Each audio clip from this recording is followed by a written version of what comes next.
디모데후서 말씀을 함께 나누게 되었습니다. 디모데후서는 말씀드렸던 것처럼 이 사도 바울의 마지막 서신입니다. 순교를 앞두고 있는 사도 바울이 아들과 같은 디모데에게, 영적인 아들이었던 디모데에게 편지를 마지막으로 쓰고 있는 것이죠. 특별히 로마 감옥에 갇혀 있는 상태에서, 로마 감옥의 죄인의 신분으로 갇혀 있는 상태에서 마지막으로 쓴 서신서가 디모데후서입니다. 이 디모데후서는 또한 디모데가 에베소 교회를 목회하고 있는 가운데 그 교회를 어떻게 목회할 것인가라는 것을 이야기하는 목회 서신이기도 합니다. 사도 바울은 말씀드렸던 것처럼 지금 감옥에서 죽음을 앞두고 있습니다. 죽음을 앞두고 있는 바울, 그 얼마나 진지한 마음으로, 또 얼마나 무거운 마음으로, 또 간절한 마음으로 편지를 쓰겠습니까? 마지막 자신의 삶을 정리하고 있는 이 사도 바울이 감옥에서 지금 아들 디모데에게 편지를 쓰고 있는 것이죠. 그런데 디모데에게 쓴 편지의 내용들을 보면 자기 자신의 마지막을 알고 있었지만 어떤 자신의 마지막을 이야기하면서 자기가 살아왔던 것들에 대한 소외나 또 앞으로의 죽음에 대한 두려움, 그런 것들을 이야기하는 것이 아니라 끝까지 사도 바울은 믿음 안에서 나온 디모데에게 어떻게 하면 복음이 제대로 전해질 것인가, 또 자신이 복음을 위해 달려왔음을, 또 복음을 위해 갇힌 자 되었음을, 또 그 복음에 대한 이야기를 끝까지 하고 있는 것을 보게 됩니다. 그는 감옥 안에 있으면서도 여러 서신서를 썼지만 나를 감옥에서 빨리 꺼내달라고 그렇게 기도하거나 부탁하는 내용이 전혀 없습니다. 감옥에 있지 않은 것처럼 살아가는 사람이 바로 사도 바울이었습니다. 감옥에 갇혀 있지만 전혀 갇힌 자 같지 않은 모습으로 그 사도 바울이 살아가고 있는 것이죠. 여러분, 그리스도인들은 그런 사람들인 것 같습니다. 고난 가운데 있지만 고난 가운데 있지 않은 사람 같은, 굶주리지만 배부른 사람 같은, 때로는 우리가 억울한 일을 당하지만 그 가운데서도 기뻐할 수 있는, 갇힌 자이지만 갇힌 것 같지 않은 모습의 사도 바울의 모습이 그리스도인의 모습인 것 같습니다.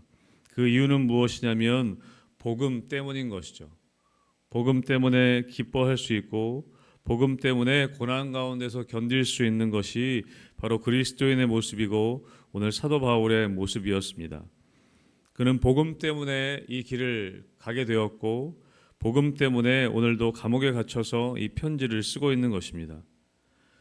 사랑하는 성도 여러분, 교회는 복음으로 세워진 것이 교회입니다. 사람이 세운 것이 아니라 교회는 바로 복음으로 인해 세워졌고 복음으로 인해서 움직여가는 것이 교회이고 성도라는 것입니다. 저는 우리 희망교회가 복음으로 세워졌기에 복음으로 움직여가고 복음으로 끝까지 나아갈 수 있는 그런 교회가 되기를 주님의 이름으로 축복합니다. 오늘 사도 바울은 마지막으로 서신서를 쓰면서 이제 죽음을 앞두고 서신서를 쓰면서 오늘 디모데에게 다시 한번 복음에 대한 이야기를 하고 있고 또 복음을 가진 그리스도인에 대해서 이야기하고 있습니다. 오늘 이 믿음의 바통을 아들 디모데에게 넘겨주고 있는 것이죠. 오늘 1절 말씀에 보면 사도 바울이 이렇게 기록하고 있습니다. 내 아들아, 그러면 너는 그리스도 예수 안에 있는 은혜 가운데서 강하게 되어라 라고 말씀하고 있습니다. 강해져라 라고 이야기하는 것이죠. 디모데에게 강해지기를 축복하고 있습니다. 그런데 어떻게 강해지는가? 그리스도 예수 안에 있는 은혜 가운데서 강해질 것을 권면하고 있습니다. 우리는 그리스도 예수 안에 있는 은혜 가운데 강해져야 되는 사람입니다. 우리는 그 예수 그리스도의 은혜로 강해지는 사람들이라는 것이죠. 여러분, 은혜는 어떤 은혜입니까? 그리스도 안에 있는 은혜입니다. 여러분, 우리는 은혜를 다른 데서 구하면 안 된다는 것입니다. 그리스도 안에서 부어주시는 은혜, 그리스도로부터 나오는 은혜, 그리고 그 은혜는 본질적으로 사랑인 것을 우리는 알고 있습니다.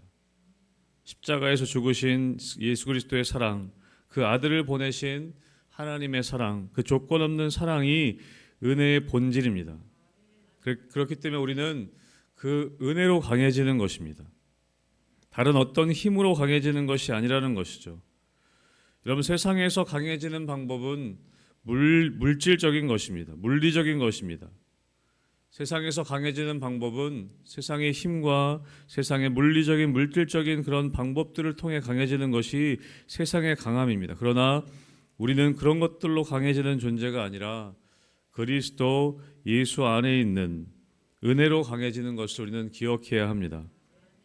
여러분, 사실 그래서 우리는 강해지기 이전에 먼저 해야 될 것이 있다면 우리의 힘을 빼는 법을 배워야 합니다. 내 힘을 빼는 법.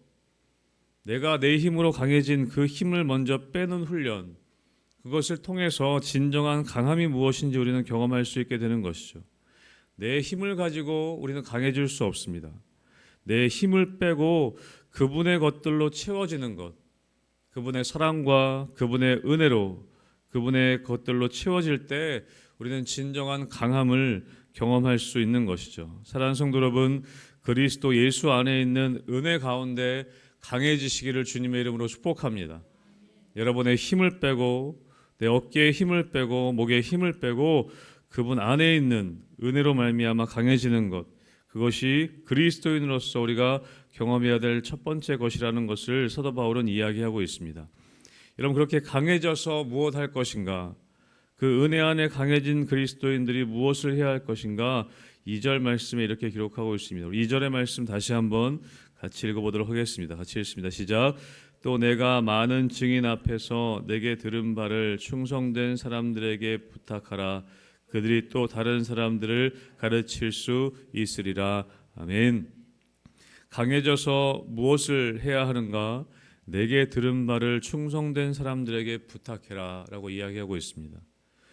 여러분, 우리의 신앙생활은 결국에 계속해서 무언가 전해주어야 하는, 우리의 바톤을 넘겨주어야 하는 것이 우리의 사명입니다.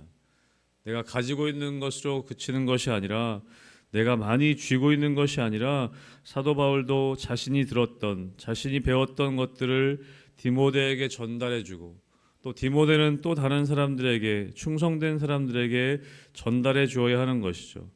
그래서 오늘 사도 바울은 이야기합니다. 내게 들은 바를 충성된 사람들에게 부탁해라.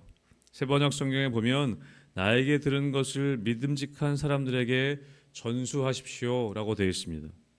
여러분, 우리에게 주어진 사명, 우리가 은혜 가운데 강해져서 우리가 감당해야 될 사명이 무엇이냐면 전수해야 하는 사명입니다. 또 다른 누군가에게 전수를 해야 되는 것이죠. 어떤 것을 전수합니까? 들은 바를 전수하는 것입니다. 내 생각을 전하는 것이 아니라 내가 들은 것들, 말씀을 통해 들은 것들, 내가 성경을 통해 또 여러 가지 우리 믿음의 조상들을 통해 들었던 복음의 내용들을 잘 전수하는 것이 우리의 사명이라고 이야기하고 있습니다. 사도 바울은 그리스도의 뜻을 전한 것이고 디모데는 바울에게 들은 진리를 충성된 사람들에게 전수하는 것, 그것이 디모데의 사명이었던 것이죠. 그러면 뭐라고 얘기합니까? 그러면 그들이 또 다른 사람들을 가르칠 수 있을 것이다. 여러분, 그래서 그리스도인들은 누구냐면 둘 중에 하나 해야 하는 사람입니다. 배우거나 가르치거나. 배울 둘 중에 하나는 해야 한다는 것이죠. 내가 그리스도를 통해 또 믿음의 선배들을 통해 이 말씀을 통해 복음을 배우거나 그 복음을 가르칠 수 있는 사람이 되어야 한다는 것입니다. 저는 우리 희망교회 성도님들이 배우거나 가르치는 일, 그 둘 중에 하나에는 참여하게 되시기를 주님의 이름으로 축복합니다. 배우고 가르치는 것, 그것이 교회의 사명이고 성도의 사명이라고 사도 바울은 이야기합니다. 그래서 사도 바울은 그렇게 했던 것이죠. 내가 그리스도께 배운 것, 그리고 너에게 전달한다. 너는 내게 들은 바를 또 충성된 사람들에게 전수해라. 그러면 또 그 사람들이 다른 사람들을 가르칠 수 있게 될 것이다. 여러분, 저는 여러분들이 여러분의 자녀에게 주님의 말씀을 가르칠 수 있게 되시기를 주님의 이름으로 축복합니다. 전수해야 하는 것이죠. 이것은 여러분 교회학교 교사만의 사명이 아닙니다. 우리 모두의 사명입니다. 우리 자녀들을 내가 가르칠 수 있어야 하고 우리에게 맡겨진 다음 세대들을 복음으로 잘 가르쳐야 하는 것이 우리의 또 다른 사명인 것이죠. 그럼 사도 바울은 그렇게 그리스도인이 누구인가에 대해서 계속해서 디모데에게 말씀하고 있습니다. 그러면서 3절부터 세 가지 비유를 통해 그리스도인이 누구인지를 이야기합니다. 첫 번째는 우리 3절, 4절에 나와 있습니다. 3절과 4절 말씀 같이 다시 한 번만 읽어보도록 하겠습니다. 같이 읽습니다. 시작. 너는 그리스도 예수의 좋은 병사로 나와 함께 고난을 받으라. 병사로 복무하는 자는 자기 생활에 얽매이는 자가 하나도 없나니 이는 병사로 모집한 자를 기쁘게 하려 함이라. 아멘. 그리스도인이 누군가? 사도 바울은 비유를 통해 그리스도인은 좋은 병사이다라고 그렇게 얘기하고 있습니다. 여러분, 우리 군인의 목적은 나라로부터 부름받은 사람의 목적으로서 사는 것이 군인의 신분인 것입니다. 우리가 군대를 가는 이유는 무엇이냐면 모병의 목적에 따라 생활하는 것이 군인의 목적인 것입니다. 내 의지대로 사는 것이 아니라 내 의지대로 살아갈 때 우리는 괴로울 수밖에 없는 것이죠. 군인이 군대에 가서 자기 마음대로 살려고 하면 결국에 자신이 괴로울 수밖에 없습니다. 그러나 우리가 예수 그리스도의 병사로 산다는 것은 내 의지로 사는 것이 아니라 내 욕망으로 사는 것이 아니라 부름받은 또 부르신 자의 뜻대로 사는 것이 병사의 목적이라는 것이죠. 여러분, 그래서 우리가 살아갈 때 병사로 살아간다는 것은 우리의 힘과 우리의 능력으로가 아니라 부르신 자의 목적을 따라 살아가는 것입니다. 그래서 4절에 보면 병사로 복무하는 자는 자기 생활에 얽매이는 자가 하나도 없다라고 이야기하고 있습니다. 내 뜻과 내 살아왔던 것을 다 벗어버려야만이 병사로서의 또 부름받은 자로서의 삶을 살 수가 있다는 것이죠. 자기 생활을 내려놓아야 하고 자기의 고집과 자기의 습관들을 내려놓고 부른 자의 뜻을 따라 또 군대의 어떤 생활의 흐름에 따라 거기에 맞게 살아갈 때 비로소 군인으로서의 신분의 역할을 감당할 수 있다고 이야기하고 있습니다. 여러분, 또 우리는 어떤 사람인가? 5절 말씀에 보면 경기하는 자라고 그렇게 얘기하고 있습니다. 5절 말씀에 보면 경기하는 자가 법대로 경기하지 아니하면 승리자의 관을 얻지 못할 것이다 라고 이야기합니다. 여러분, 경기하는 자, 운동선수는 반드시 경기의 규칙을 지켜야 합니다. 여러분, 그래서 그리스도인이 된다고 하는 것은 어떤 의미이냐면 반드시 어떤 기준이 있는 삶을 산다는 의미입니다. 세상과는 다른 기준, 내 마음대로 사는 것이 아니라 경기에 따른 기준이 있다는 것이죠. 여러분, 그래서 우리가 그 기준, 그리스도인의 기준, 말씀을 우리가 알지 못하면 사실은 사는 법을 알지 못하는 것입니다. 규칙을 모르고 우리는 경기에 참여할 수 없는 것이죠. 우리가 말씀 가운데 말씀의 기준을 따라 살아갈 때 우리는 제대로 살아갈 수 있는 것이고 그렇게 경기하지 아니하면 승리자의 관을 얻지 못할 것이라고 말씀하고 있습니다. 여러분, 예를 들면 여러분 예수님께서 마태복음의 복음서에 보면 팔복에 대해서 산상수훈에서 팔복을 말씀하고 계십니다. 복 있는 사람이란 어떤 사람이냐라고 그렇게 말씀해 주고 계시죠. 팔복에서 여러분 어떤 사람이 복이 있다고 말씀합니까? 심령이 가난한 자가 복이 있다고 얘기합니다. 애통하는 자가 복이 있다고 이야기합니다. 마음이 청결한 자가 복이 있다고 이야기합니다. 의를 위해서 박해를 받는 자가 복이 있다고 이야기합니다. 여러분, 세상에서의 복의 기준과는 너무나 다른 기준인 것이죠. 여러분, 우리가 예수 믿으면서도 복 있는 사람이 어떤 사람인지 알지 못한다면, 그 기준을 알지 못한다면 엉뚱한 삶을 살고 있는 것입니다. 그리고 결국에 승리자의 관을 얻지 못할 것이라고 말씀해 주고 계신 것이죠. 여러분, 우리는 예수님이 말씀하신 복의 기준점을 놓치면 우리의 삶은 허망한 삶을 살게 되는 것입니다. 엉뚱한 삶을 살게 되는 것이죠. 그래서 그리스도인은 경기하는 자로, 운동선수로서 자기의 법이 아니라, 세상의 법이 아니라 말씀의 기준을 가지고 살아갈 때 결국에 승리자의 관을 얻을 것이라고 예수님께서 우리에게 말씀해 주고 계신 것이죠. 그리스도인은 누구인가? 예수님의 좋은 병사일 뿐만 아니라 또한 경기하는 자, 운동선수인 것을 비유를 통해 말씀해 주고 계십니다. 그리고 6절에 보면 또 그리스도인은 어떤 사람인가? 수고하는 농부가 곡식을 먼저 받는 것이 마땅하니라. 우리는 농부라고 이야기합니다. 농부의 비유에서 그리스도인을 이야기하는 것이죠. 여러분, 농부는 어떤 사람입니까? 6절에 나온 것처럼 수고하는 사람이라고 얘기합니다. 무엇을 위해 수고할까요? 열매를 위해 수고하는 것이죠. 그래서 결국에 그 열매를 위해 농부는 씨를 뿌리고 또 물을 주고 여러 가지 수고를 하는 것이 농부입니다. 그리고 그 목적은 열매를 얻기 위함인 것이죠. 그래서 우리는 늘 농부가 씨를 뿌리듯 농부가 모내기를 하듯 늘 그것들을 늘 돌보고 사시사철 돌보고 애쓰는 것처럼 수고하는 것처럼 우리가 복음을 위해 씨를 뿌리고 복음을 위해 그것들을 돌보고 하는 것이 수고하는 농부의 모습이 그리스도인의 모습인 것을 이야기하고 있습니다. 그래서 오늘 본문 뒷부분에 보면 사도 바울이 오늘 그리스도인이 가져야 할 정체성 세 가지를 이야기하고 나서 뒷부분에 보면 13절까지 보면 반복되는 것이 무엇입니까? 고난이 있다는 것이고 그리고 참는다라는 것들이 기록되어져 있습니다. 5절에 보시면 복음으로 말미암아 내가 죄인과 같이 매이는 데까지 고난을 받았다라고 이야기하고 있습니다. 그런데 10절에 보면 그러므로 내가 택한 바른 자들을 위하여 모든 것을 참음은, 또 12절에 보면 그렇게 참으면 또한 함께 왕노릇할 것이다. 여러분, 병사 그리고 경기하는 자 그리고 농부의 공통점은 무엇이냐면 열매를 위해 또 승리의 관을 위해 또 상을 받기 위해 참는다는 것입니다. 고난이 있고 어려움이 있지만 결과를 위해 마지막을 위해 끝까지 참는다는 것이죠.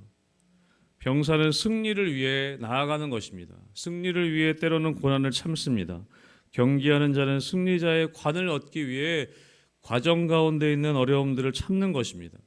농부는 마지막 열매를 위해 수고하고 애쓰면서 끝까지 인내하며 참고 그 열매를 기다리는 것이죠. 여러분, 우리는 지금 마지막 사도 바울이 구하는 것처럼 영광을 위해 함께 예수님과 왕노릇할 것을 위해 참고 견디는 과정을 겪고 있는 것입니다. 사랑하는 성도 여러분, 우리의 삶의 자리 가운데 때론 어려움과 고난이 있습니다. 우리는 먼저 무엇보다 우리의 정체성에 대해서 분명히 해야 한다는 것이죠. 우리는 병사이고 우리는 경기하는 자이고 우리는 주님 부른 농부라는 것을 우리는 깨닫고 마지막에 있을 승리를 위해, 마지막에 있을 승리의 관을 위해, 또 마지막에 얻게 될 열매를 위해 우리는 이 과정 가운데 있는 고난을 견디고 참고 나아가야 한다는 것입니다. 여러분, 그런데 이 참음이라는 것은 억지로 참는 것이 아닙니다. 그것은 오늘 8절 이후에 나오는 것처럼 그리스도 안에서, 예수 그리스도 안에서, 그리고 주와 함께 반복되어져 나오고 있습니다. 나 혼자 있는 것이 아니라 그리스도 안에서, 그리고 그리스도와 함께 참고 견뎌 나가는 것입니다. 그래서 사도 바울은 이야기하죠. 8절에 나온 것처럼 내가 전한 복음대로 다윗의 씨로 죽은 자 가운데서 다시 살아나신 예수 그리스도를 기억하라 라고 말씀하고 있습니다. 예수님이 어떻게 참으시고 예수님이 어떻게 십자가에 죽으시고 부활하셔서 지금 어떻게 영광을 누리고 계신지 그 예수 그리스도를 기억하며 주님 안에서 주님과 함께 나의 이 삶의 과정들, 결국에 영광의 관, 승리의 관을 얻을 것을 기대하며 나아가는 우리의 삶의 과정들을 참고 견디어야 한다라고 사도 바울은 권면하고 있습니다.